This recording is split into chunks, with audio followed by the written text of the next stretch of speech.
Vamos agora em pé, agora para começar a série, cá bocado foi para aquecer, cantar o hino 204, que eu estou à procura do título. Maravilhosa Graça.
Boa noite a todos. Possamos sentar todos.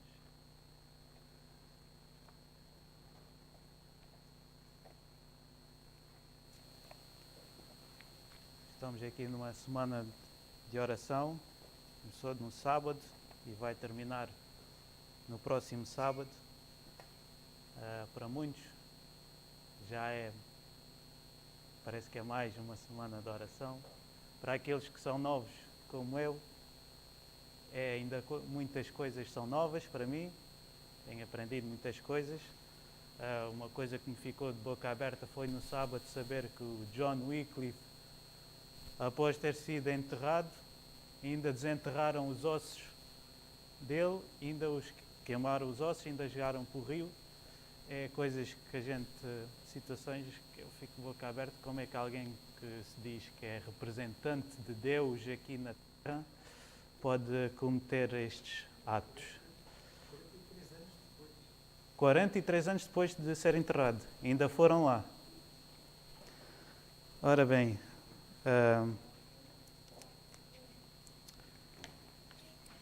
o presidente-geral da Igreja Adventista Sétimo Dia, o Ted Wilson, vou só ler aqui uma frase que ele citou, que ele encoraja os irmãos o seguinte. Ted Wilson diz: encorajo esta semana de oração a não apenas ler estas meditações especiais, mas também a gastar tempo na leitura da Palavra de Deus e na oração, ao nos focarmos juntos em Cristo, nossa justiça.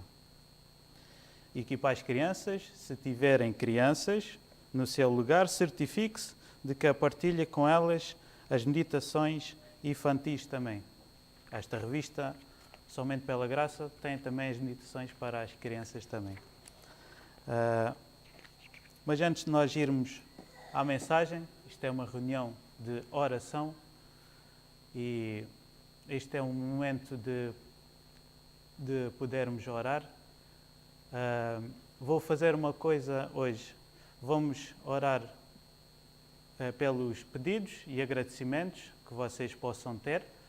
E mais à frente vou pedir se alguém tem algum testemunho acerca do tema de hoje, que se trata da justiça.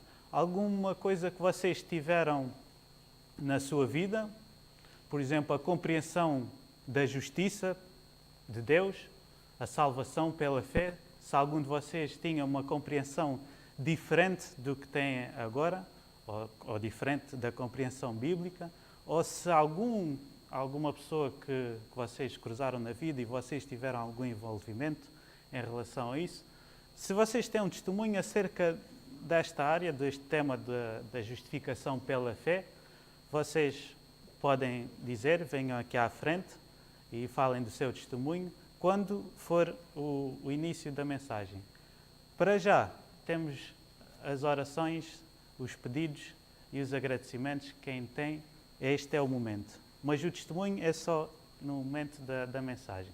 Bem, agora é o momento. Quem tem algum agradecimento especial a fazer ou algum pedido especial que haja que seja necessário, estejam à vontade, é agora o momento.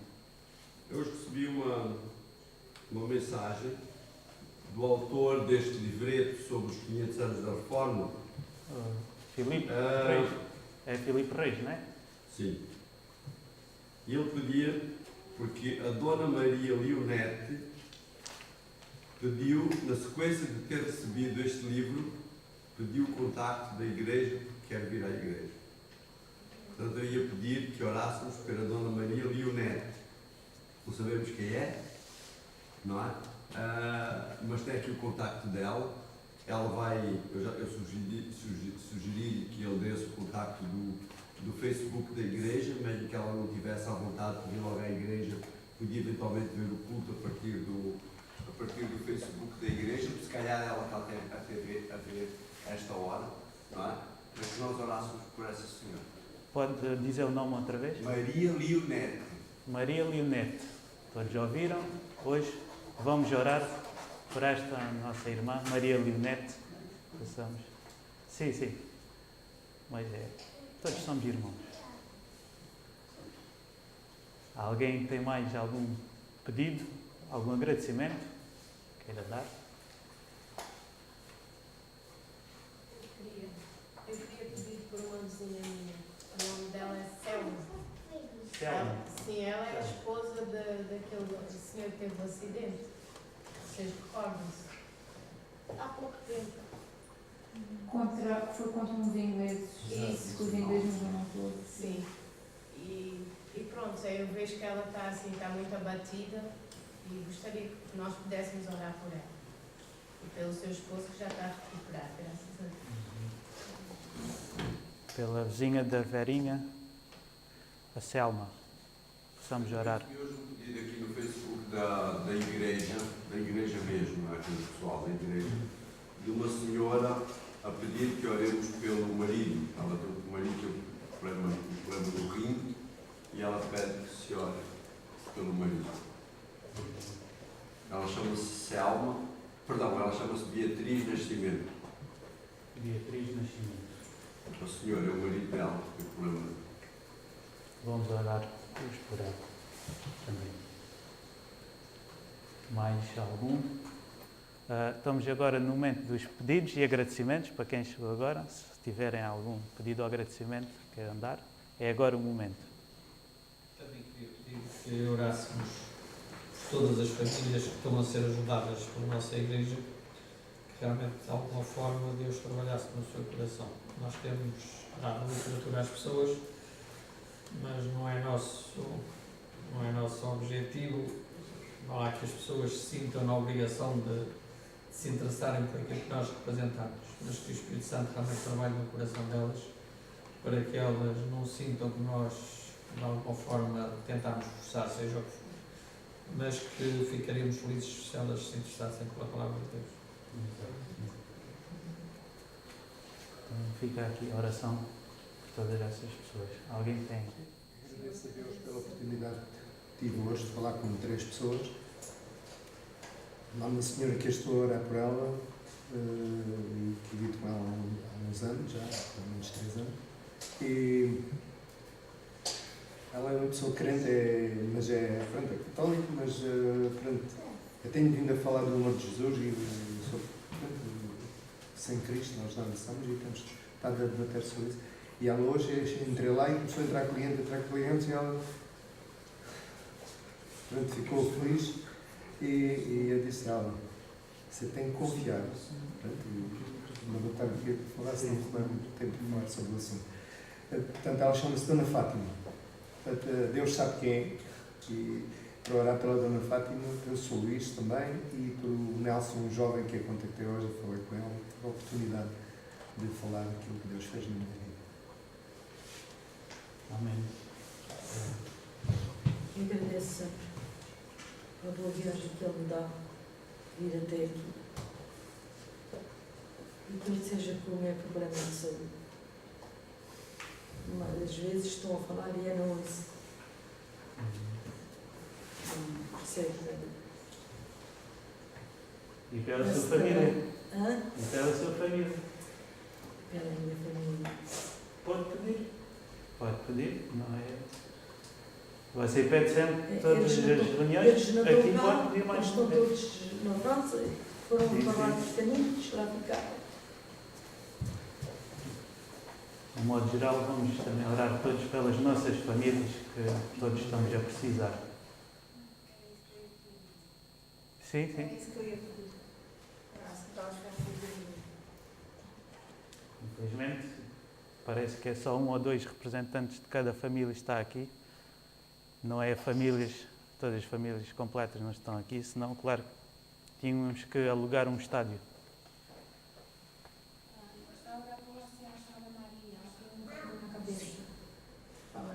Maria. Tem um problema na cabeça? Tem um cancro na Um cabeça. cancro?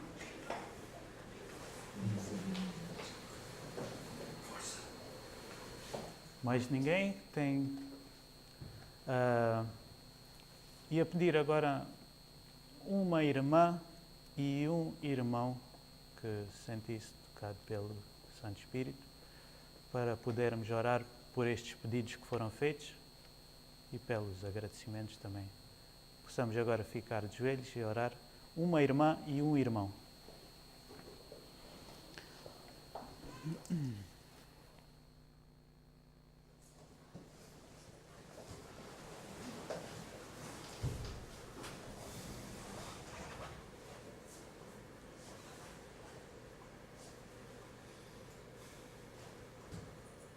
Querido Deus, bondoso Pai que está nos céus, graças te damos, ó Pai, pelo bom dia que o Senhor deu a cada um de nós. Te louvamos pela tua proteção, pelo teu cuidado e amor, Senhor. Te pedimos agora, ó Deus, nesse momento, que o Senhor possa atender cada pedido que aqui foi feito, ó Pai, que o Senhor o atenda conforme a tua vontade, aquilo que for melhor para cada um de nós, Senhor. Que o Senhor nos ajude também a compreender muitas vezes aquilo que nós não conseguimos compreender, Pai, os motivos que coisas nos acontecem, Senhor. Que o Senhor Deus também possa ouvir cada agradecimento que aqui foi feito, que o Senhor possa ser honrado com isso, Senhor. Que o Senhor, ó Deus, possa estar aqui conosco, nos ajude a compreender a tua mensagem também nessa noite, Senhor. Te pedimos por todas as famílias que nos faltam aqui também, Pai, que o teu santo e bondoso Espírito, Senhor, possa tocar os seus corações e que eles possam, noutros dias, noutras noites, possam também aqui estar presentes, Senhor. É o que nós te pedimos, em nome de Jesus Cristo. Amém.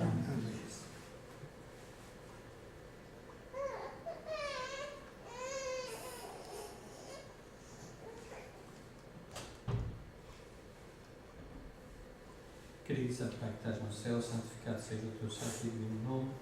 Te agradecemos, bom Pai, por todas as bênçãos derramadas sobre cada um de nós e, apesar de todos os problemas, nós te agradecemos porque realmente puseste já a alegria da esperança da salvação em todos os nossos corações.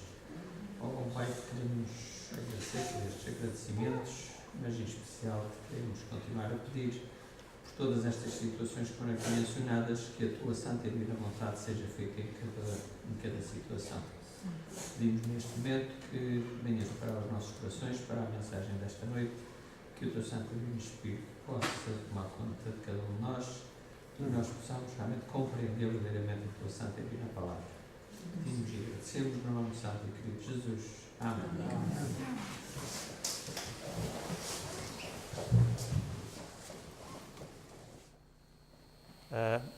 Não se esqueçam, se alguém tem algum testemunho a dar, pensem nisso, mas enquanto vocês vão pensar, a nossa irmã Lúcia vai louvar a Deus com um hino.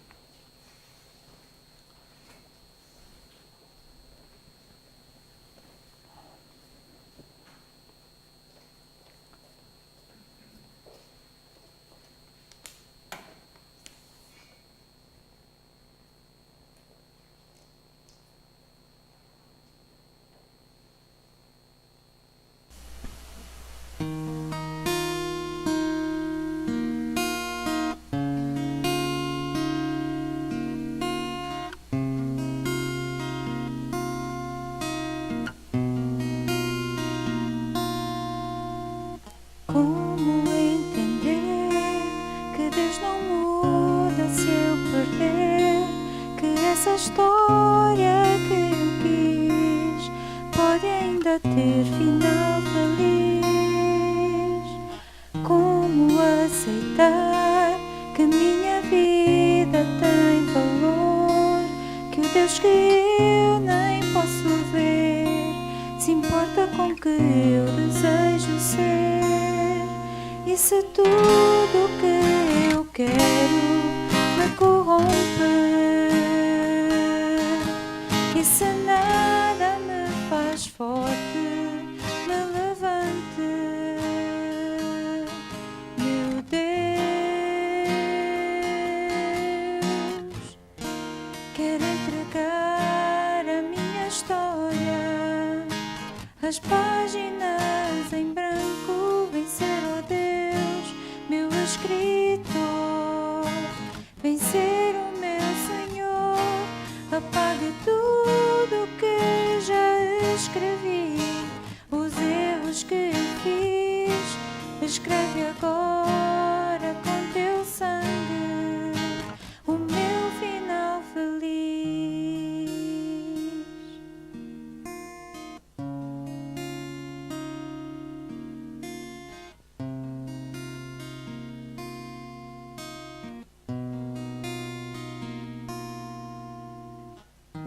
rascunho sou, à espera de um escritor, juntando versos tão vazios, formando uma história de amor.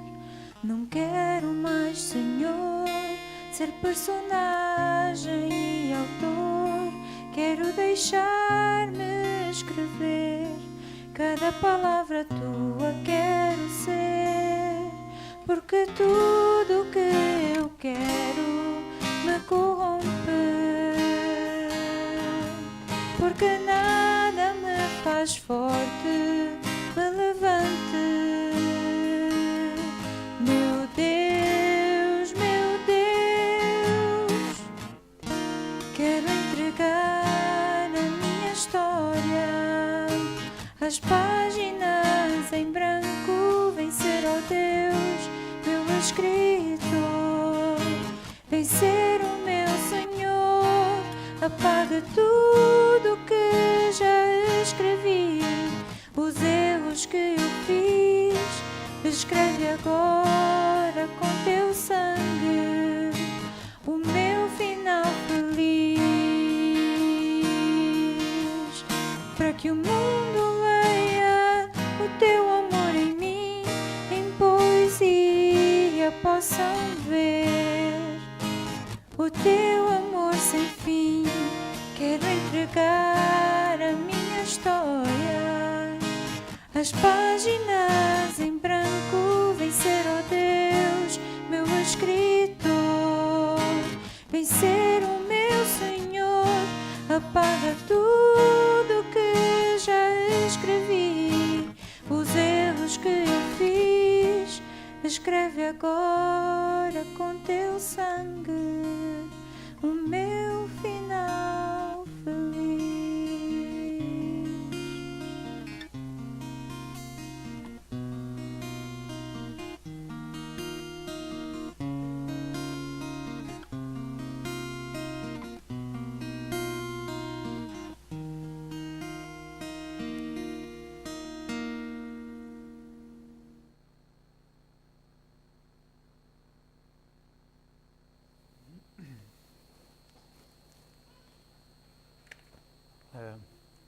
Antes de entrarmos na mensagem, vamos inclinar a nossa fronte, vamos fazer uma oração ao nosso Pai.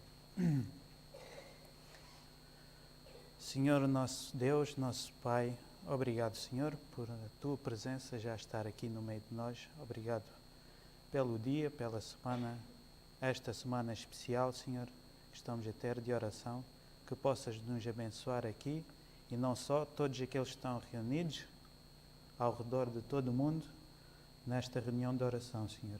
Ajuda-nos a compreender esta maravilhosa graça, a Tua justiça, Senhor, a compreender claramente, não como era compreendida nos tempos medievais, nos dias do próprio Lutero.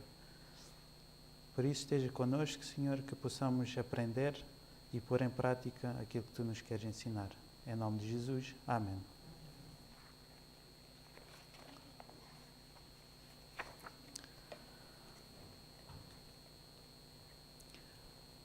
Martinho Lutero disse a seguinte frase: imediatamente senti que tinha nascido de novo e entrado no próprio paraíso pelos portões abertos. Vamos já saber o porquê que ele disse isto. A doutrina da justificação somente pela fé é o santuário da reforma. Quando Martinho Lutero compreendeu a maravilhosa promessa da justificação do pecador, através da confiança no crucificado, foi como se o reformador já estivesse entrado no paraíso. Enquanto monge, sacerdote, professor de teologia, Lutero debatera-se durante anos para compreender a frase de Paulo. Porque nele, no Evangelho, se descobre a justiça de Deus, que está em Romanos 1,17. Dia e noite os seus pensamentos revolviam-se à volta desta frase. Como sabemos, Martinho Lutero, na altura, era um monge, era um sacerdote, professor de teologia, e ele deparava-se com um problema na sua vida. ele não tinha paz. Ele dizia que não tinha paz. Isto vem pelo modo desta compreensão da justiça de Deus. A compreensão equivocada que ele tinha a respeito desta expressão justiça de Deus. Vamos continuar. Segundo as suas próprias palavras, ele odiava a expressão justiça de Deus. Ele chegava a dizer que odiava esta expressão. Porque compreendia filosoficamente, segundo os pais da Igreja e os teólogos escolásticos, como uma justiça que Deus exige, mas que o pecador não pode produzir, pelo que, consequentemente, cai sob juízo de Deus. A justiça de Deus, neste tempo, no tempo em que Lutero debatera-se durante anos e que dizia que odiava esta expressão justiça de Deus, era compreendida equivocadamente. Era vista como um ato de punição, em vez de ser um ato salvífico, um ato de salvação da parte de Deus. Por isso, Lutero, quando compreendeu verdadeiramente a justiça de Deus, aqui ele disse: imediatamente senti que tinha nascido de novo, entrado no próprio paraíso e entrado pelos portões abertos. Continuando, em 1545, um ano antes da sua morte, um ex-monge chamado Agostinho, que se tornou reformador, olhou de novo para o ponto de viragem na sua vida e na sua crença e na sua prática. Esta reviravolta foi a inovadora compreensão de que a justiça de Deus não era uma exigência, mas sim um dom de Deus. Justiça passiva que Deus imputa a todo aquele que crê em Cristo. Segundo ele tinha percebido isto no quarto da Torre do Mosteiro Negro, em Wittenberg. O Espírito Santo desvelou-me as Escrituras nesta torre. Portanto, este ex-monge Agostinho, ele entendeu que a justiça de Deus não era uma exigência, algo que Deus exigia do ser humano, mas sim era um dom dado por Deus ao homem.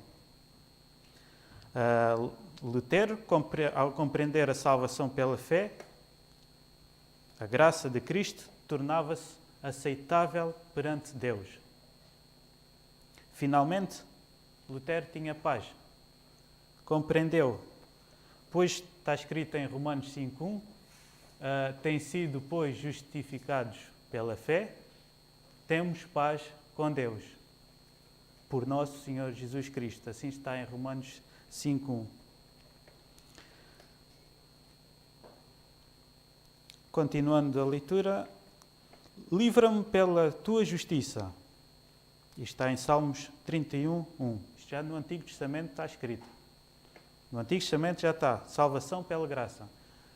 Isto para dizer que sempre a salvação nunca foi pelas obras ou por indulgências, comprada por nada. Sempre foi pela justiça de Deus. Aqui no Antigo Testamento o salmista diz: livra-me pela tua justiça. Já no Antigo Testamento a justiça de Deus já era a justiça salva ao pecador. Quando Abraão recebeu, aqui está um exemplo, vamos ver aqui o exemplo de Abraão, recebeu a promessa sobre os seus futuros descendentes, isso pode ser visto em Gênesis 15, versículo 5, ele não era um super-homem, mas um pecador, como somos todos nós.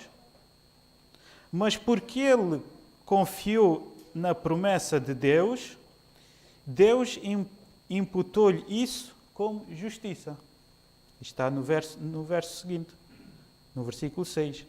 Isto significa que Deus considerou Abraão como justo por causa da sua fé confiante.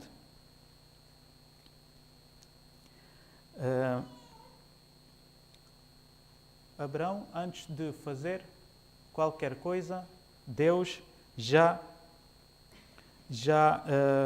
prometeu a promessa dos futuros descendentes, sem ele fazer qualquer tipo de coisa.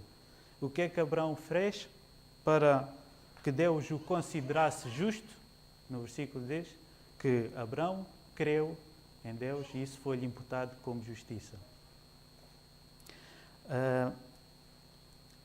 E agora ia perguntar se alguém tem algum testemunho acerca desta situação, se alguém teve alguma situação assim parecida, como Lutero teve, a respeito da salvação pela graça. Se algum de vocês tinha uma ideia no passado equivocada ou alguém, ninguém tem um testemunho a dar acerca disso? Um pensamento que vocês tinham? Bom, se ninguém tem, eu tinha.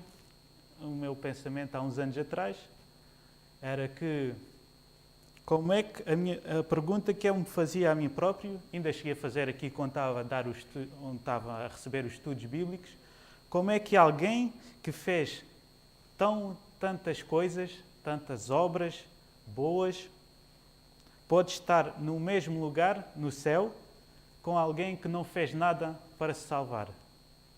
Dar um exemplo, Moisés, um homem de fé que pôs a sua fé em obras, o grande Paulo, que deu a sua vida pelo Evangelho, vai estar no mesmo sítio que o ladrão da cruz, que não fez nada para se salvar.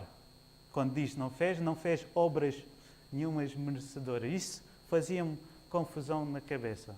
Eu cheguei a perguntar ao pastor como é que é isso possível, estar no céu uma pessoa que fez tanto para chegar lá e outra pessoa que não fez nada vai estar lá juntamente com aquela pessoa. É uma injustiça.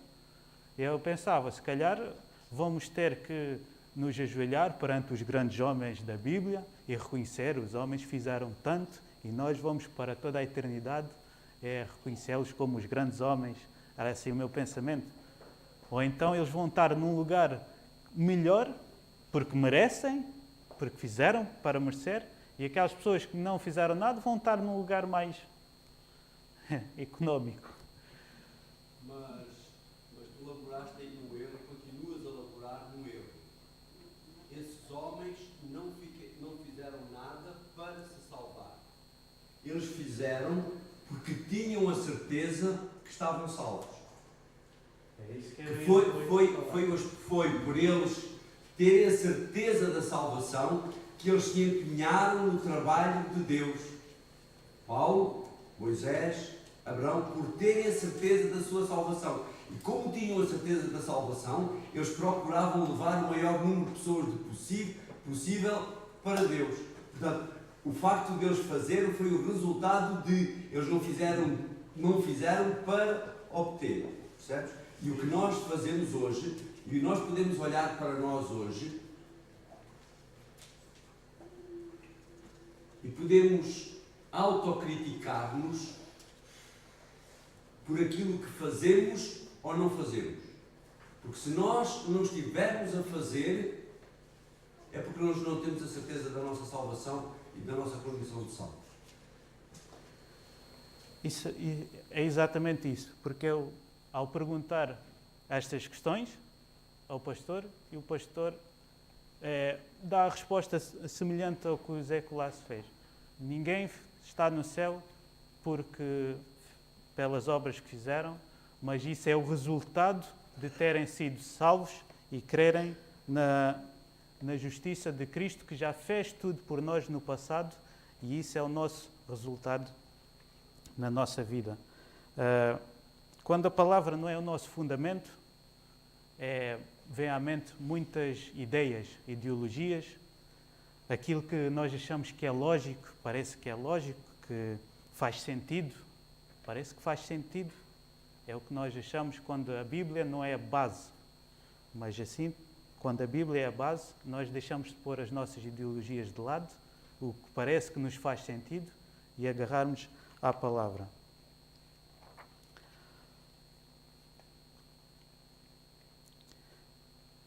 Continuando.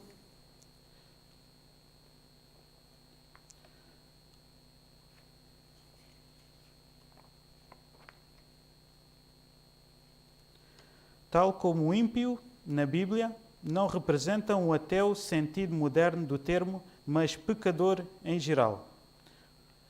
Também o justo não é aquele sem pecado, mas o crente. Isto permitiu que o apóstolo Paulo declarasse que mesmo sobre a antiga aliança, as pessoas não eram justificadas pelas obras, mas pela fé. Assim, aquele que justifica, que declara justo, ou que considera alguém como justo, é apenas Deus. O Senhor é a justiça nossa. Aqui está Jeremias 23, 6. Assim que a justiça na Bíblia é um termo religioso, não moral ou político. As pessoas que seguem as leis do Estado ou do governo, que se submetem às leis do Estado de Direito, não são algo de excepcional neste mundo.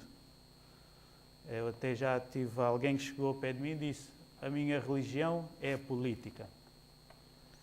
Eu não comentei nada porque estava um pouco com a bebida e achei que não valia. Mas se a religião dele é política, segue as leis do Estado e do governo. Será que isso pode salvar uma alma? Mas uma pessoa que pretende ser justa perante Deus torna-se presa de um terrível erro, porque mesmo o salmista no Antigo Testamento sabe que nenhum vivente é justo perante Deus. Como diz também Isaías, a nossa justiça é como trapos de imundícia. Assim, se uma pessoa quer ser justa perante Deus, precisa da justiça de Deus.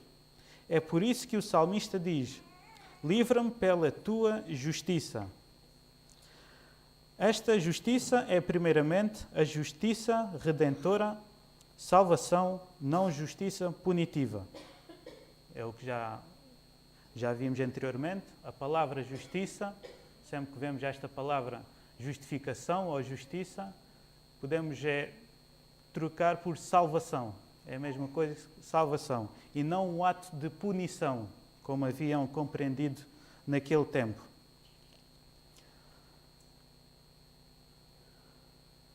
A luz do Novo Testamento sempre significa, isto significa que o Deus que assume a culpa e o julgamento do mundo ímpio paga por essa culpa no julgamento que rouba, na cruz, a vida do seu Filho justo e sem pecado. Por causa desse mesmo sacrifício, pode perdoar os injustos, aceitá-los, operar neles de maneira a criar um novo modo de pensar, uma nova vida e dar-lhes esperança de um mundo novo e justo. Isto está em 2 Pedro 3,13.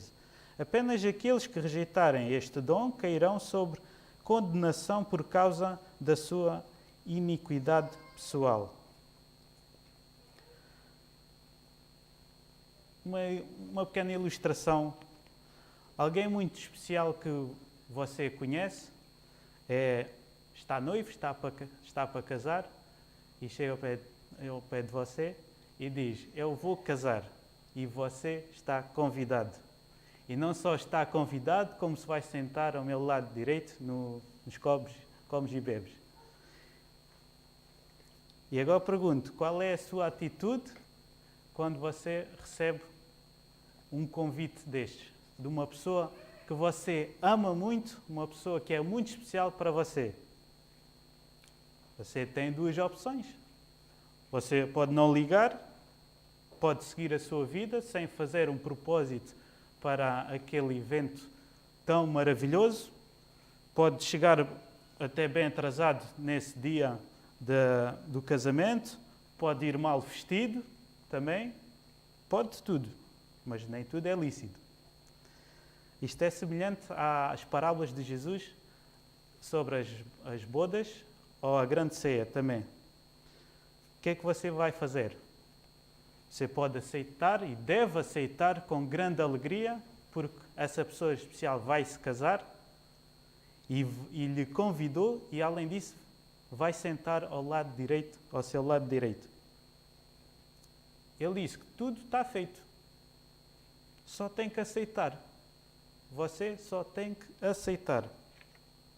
E então você aceita e o que é que faz? Se prepara. Prepara-se para ir a este grande evento. vai se preparando até lá, leva uma roupa digna de ir a este casamento, chega a horas e depois vão celebrar todos juntos no dia e com grande alegria. Isto é o que o cristão deve fazer. Isto é um convite de Deus para todos nós. Deus convidou-nos para a salvação, para um dia estarmos com Ele na Canaã celestial. E qual é a sua atitude? Você vai rejeitar esta oferta, porque você não tem que pagar nada, não tem que fazer nada, só tem que aceitar. Mas depois aí vêm os passos seguintes, que ao longo da semana nós vamos poder examinar melhor este processo. Continuando, porquanto não conhecendo eles a justiça de Deus, os profetas do Antigo Testamento ensinaram claramente que a necessidade que a humanidade tem da salvação não pode ser preenchida por mera virtude humana. A salvação do homem requer a justiça de Deus através do seu perdão e da sua aceitação misericordiosa. Esta verdade não permaneceu clara durante séculos posteriores à conclusão do Antigo Testamento. Durante esse período, ensinos orais destinados a interpretar textos bíblicos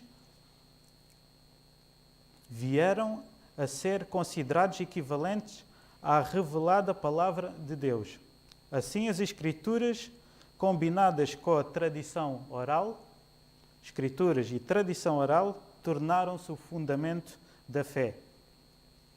A lei, a Torá, recebeu como suplemento muitas instruções sobre como aplicar, algumas das quais até substituíram e a modificaram.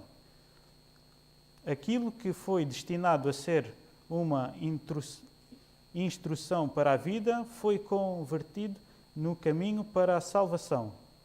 Esta concepção errônea levou ao formalismo religioso e mesmo à arrogância religiosa entre os fariseus do tempo de Jesus.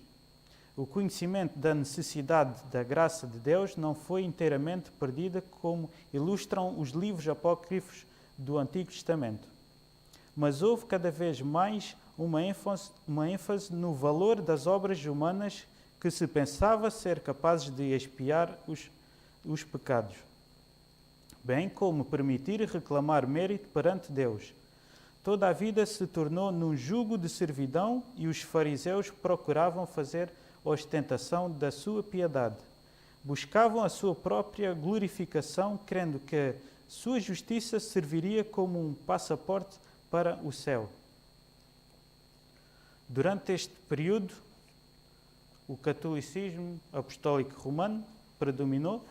As suas interpretações humanas eram equivalentes, como aqui diz, a interpretar os textos bíblicos, vieram ser equivalentes à revelada palavra de Deus. Assim, tanto a tradição oral como as Escrituras eram o fundamento. E ao ler os livros apócrifos, agora ia perguntar se alguém podia abrir o livro, só aqueles que têm o livro de folhas, o livro em Tobias 12, 9. Alguém pode abrir? Estou a fazer uma pergunta. Alguém pode abrir? Não pode. Porquê? Tobias é um livro apócrifo, tal como Baruque. Porquê? Uma razão porque estes livros são apócrifos. Porque contêm textos, isto é só uma das várias razões, contêm textos que não combinam com o resto do Evangelho, do resto das Escrituras Sagradas. Eu vou ler um texto de Tobias, que está em Tobias, que diz o seguinte. Primeiro vou ler o outro, Baruque 2,19, se depois quiserem ler em casa, podem ver. Diz o seguinte: Ó Senhor, nosso Deus, não é por causa das obras de justiça dos nossos antepassados e reis que pedimos que o teu rosto seja misericordioso para conosco. Aqui o outro versículo. Mas tu, ó Senhor nosso Deus, tens-nos tratado com a tua paciência e com toda a tua paixão. Aqui o Ted Wilson diz que o conhecimento da graça de Deus não foi inteiramente perdido, como ilustra aqui estes 2 versículos. Dá a entender que o conhecimento da graça não foi inteiramente perdido. Mas vejam só o que está escrito em Tobias 12, 9.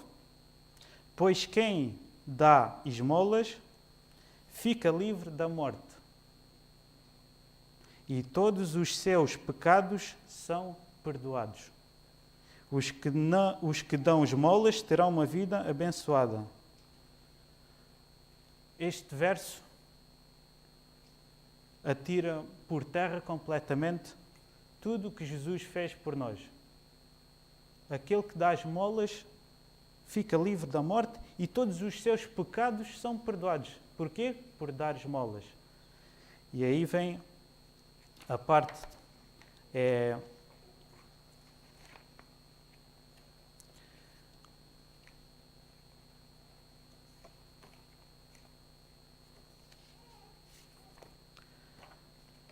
vem uma situação, esta parte da venda de indulgências, que o Papa começou a vender indulgências enviando missionários para convencer as pessoas que poderiam ser salvas a troco de até pouco dinheiro.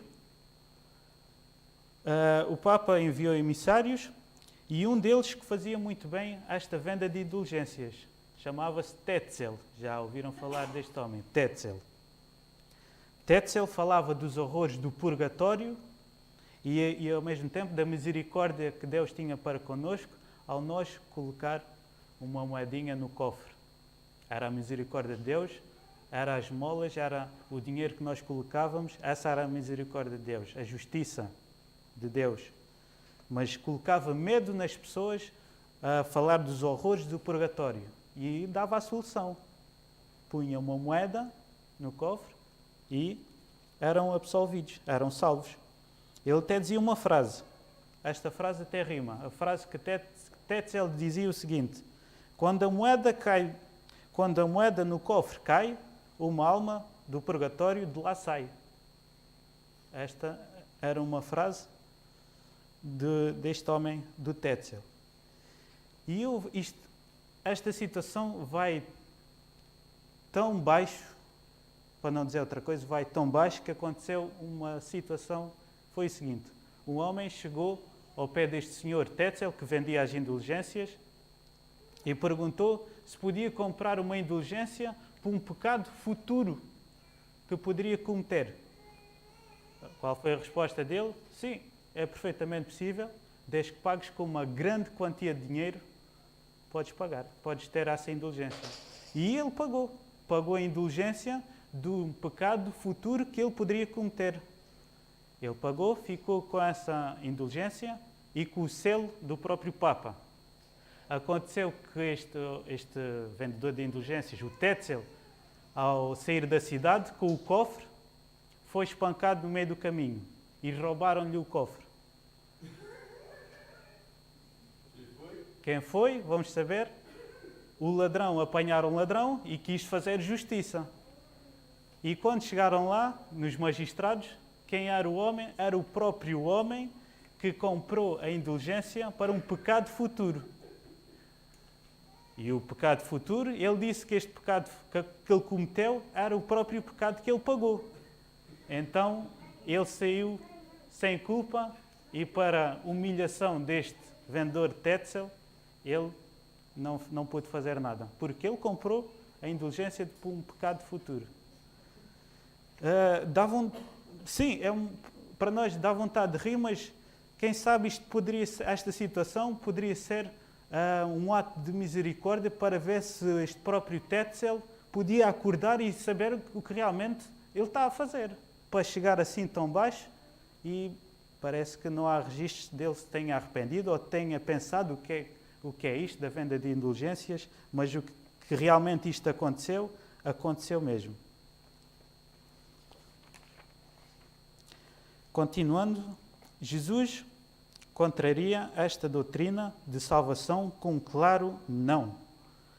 Ele sustentava e ensinava uma imagem de Deus e da humanidade que era fundamentalmente diferente. Ele sondava a natureza da humanidade de um modo muito mais profundo do que qualquer um dos contemporâneos. O indivíduo cujo coração surgem maus pensamentos é completamente incapaz de realizar obras que sejam boas aos olhos de Deus. É-lhe necessária uma conversão radical e a fé no Evangelho. Mas mesmo se alguém se torna um discípulo, tal pessoa tem que depender completamente de Deus, pois estamos sempre de mãos vazias perante Deus. E aquilo que fazemos ao seguir Jesus não nos imputa qualquer mérito, pois é o fruto natural da sua presença em nós. Deus, o nosso Pai misericordioso, ama os seus filhos sem cessar. Ele está sempre a perdoar o penitente e aceitá-lo de volta. Nós, os seus discípulos, fomos chamados para trabalhar. Mas a recompensa que recebemos pelos nossos esforços, precisamos tomar atenção, mas a recompensa que recebemos pelos nossos esforços não é algo que nos é devido e que podemos exigir dele ou cobrar-lhe, porque ele dá-nos sempre mais coisas boas do que merecemos. A recompensa que Deus dá não é algo que Ele nos deve. Ele não nos deve coisa nenhuma, mas apenas mais um dom proveniente da sua bondade. A salvação é um dom de Deus. O que deu Martinho Lutero uma vantagem sobre os seus oponentes foi o facto de que não tinha apenas adquirido este conhecimento, tinham também experimentado através de muitas lutas consigo mesmo e com a teologia do seu tempo. E com os seus proponentes, ele tinha compreendido qual tinha de ser a experiência fundamental de ser cristão. E a frase de Lutero termina assim: a justiça significa reconhecer Cristo. Foi o próprio Martinho Lutero que falou. Este tema de hoje foi acerca da justiça de Deus, da graça de Deus. Não foi muito falado acerca das obras, o que nós devemos fazer após isso, mas qual é a causa da nossa salvação, o ponto. Esse é muito importante, porque o ponto principal da salvação envolve 3 tempos: no passado, agora e no futuro. No passado, nós fomos salvos da culpa do pecado. Adão pecou. Essa natureza pecaminosa alastrou-se pelos seus descendentes até nós. Nós perguntamos, nós não temos culpa nenhuma que Adão tenha culpado. Mas nós também não fizemos nada para salvar, porque Cristo também fez tudo para nos salvar. Já fez isso na cruz. Isso chama-se justificação. Já fomos justificados no passado, como diz Romanos 5:1, tendo sido, pois, já justificados, já somos salvos, já fomos justificados. No presente, somos salvos do poder do pecado. Uma vez que nós aceitamos esta salvação que Cristo já fez no passado, nós aceitamos e é um processo de santificação. Este processo vai durar a vida toda, até à segunda vinda de Nosso Senhor Jesus Cristo. E quando o Nosso Senhor Jesus Cristo voltar, essa vai ser a última etapa da salvação, que é a glorificação. Este corpo incorruptível vai se revestir da incorruptibilidade e este corpo mortal de imortalidade. Por isso, meus irmãos, se alguém não tem paz, ou durante a nossa vida nós pecamos, e quando nós pecamos, o pecado faz separação entre nós e Deus, nós sentimos aquela falta de paz connosco, nós vamos sempre a Jesus Cristo, nos arrependemos, com o nosso arrependimento, cremos que Jesus Cristo fez tudo por nós e que Ele é capaz de perdoar qualquer pecado que nós tenhamos feito. Nós arrependemos e vamos a Deus. E aí temos paz com Deus, porque assim Lutero também compreendeu esta paz de Deus. Possamos compreender esta salvação que é somente pela graça, possamos vir o resto das noites da semana para compreender mais acerca deste tema que é muito importante para nós. Que Deus nos possa abençoar a todos.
estás no céu, santificado seja o teu nome.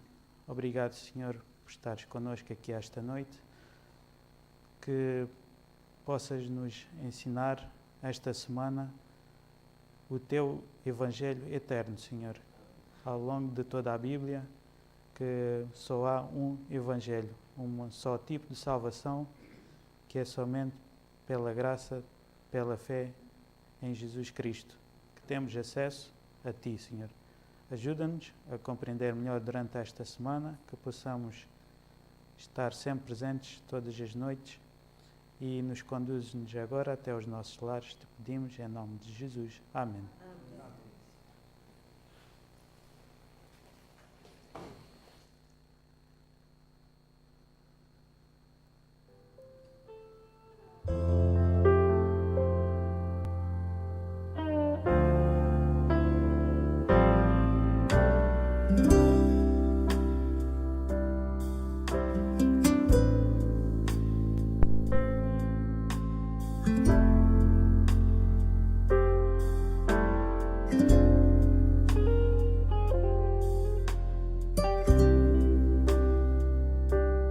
Thank you.